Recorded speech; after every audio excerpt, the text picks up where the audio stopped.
Good day everyone. This day we will be sharing to you our TOHU. Okay, so welcome to our page, Cherryville's Potpourri, and this is our cooking edition, our cooking ministry, cooking to the glory of God. So this afternoon, we will be sharing to you how to make TOHU. So I know for sure some of you, this is your first time to hear the word TOHU. So instead of tofu that is made of soybeans, we will make tofu that is made of chickpeas. Okay, so for our ingredients, we have here our tofu flour or garbanzos flour. So anyway, tofu or chickpeas is a garbanzos. So this is our garbanzos beans. Okay, this is garbanzos beans, and we have also our chickpeas here in cans. So this is a versatile beans, and I love to share with you the recipes that we have already made from this versatile beans tofu or chickpeas, I mean. Okay, so for our ingredients for our tofu, we have here 1 cup sifted chickpea flour. Okay, so I already sifted this one to avoid lumps. So we have here 1 cup. And we need to have our onion powder, our salt, and our garlic powder. For our onion powder, we need 1/4 teaspoon. Only 1/4 teaspoon of our garlic. Okay.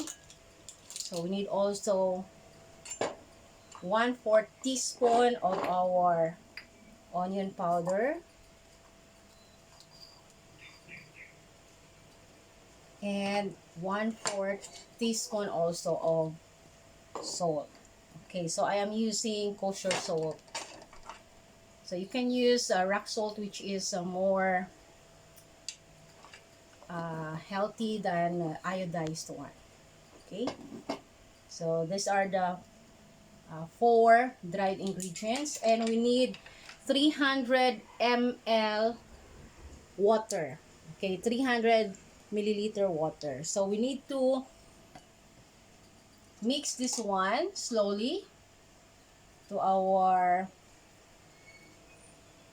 dried materials or ingredients. Slowly. So this is very easy preparation. So if you run out of your commercial tofu in your homes, you can make this one. This is very simple and we can easily make it. So again, we need to sift our chickpea powder to avoid lumps. 300 ml water. Okay.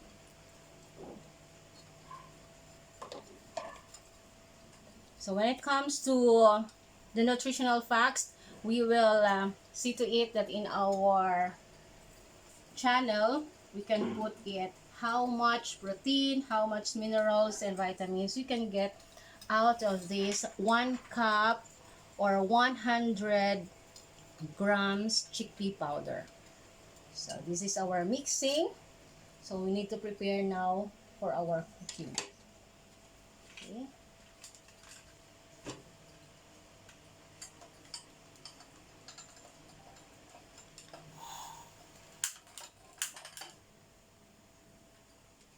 Okay, so we just need to put our, we will make sure that it will be on our medium.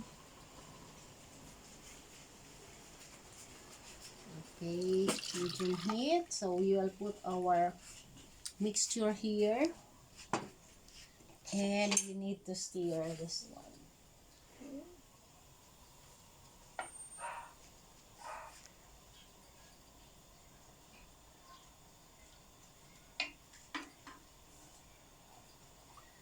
Okay, we need to mix it until it will become on a form that it is like a maja blanca. For those who are eating or preparing maja blanca, this is somewhat like preparation.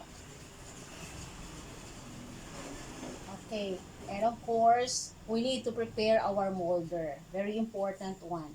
So you can use any molder, anything that is available in your house.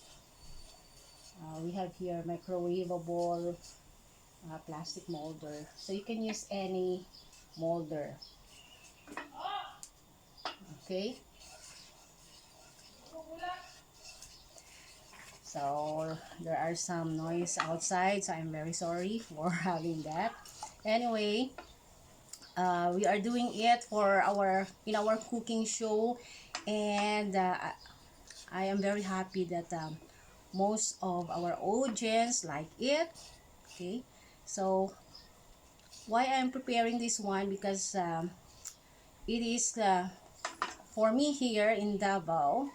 Uh, when it comes to its price or its cost, it's very cheap. One cup is only 20 pesos, and you can make already this preparation. And also, this chickpeas is our substitute for our egg. So this is one thing also that God gave me as um,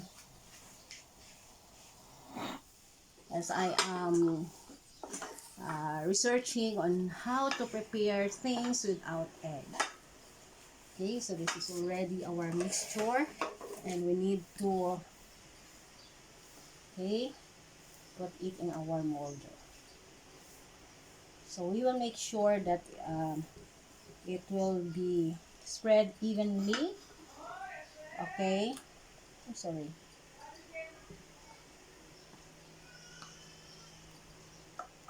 Okay, so this is it.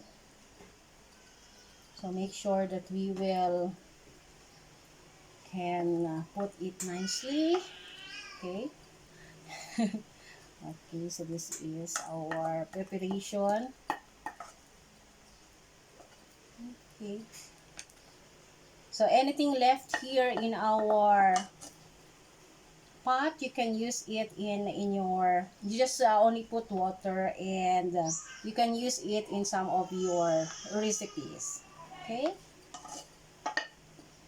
so this is it. We need to let it stand for 15 to 30 minutes, and after that we can have our result, our tohu. So earlier I have made 2 of this, and I will show you one of the byproduct that we have made. Okay, so this is it. So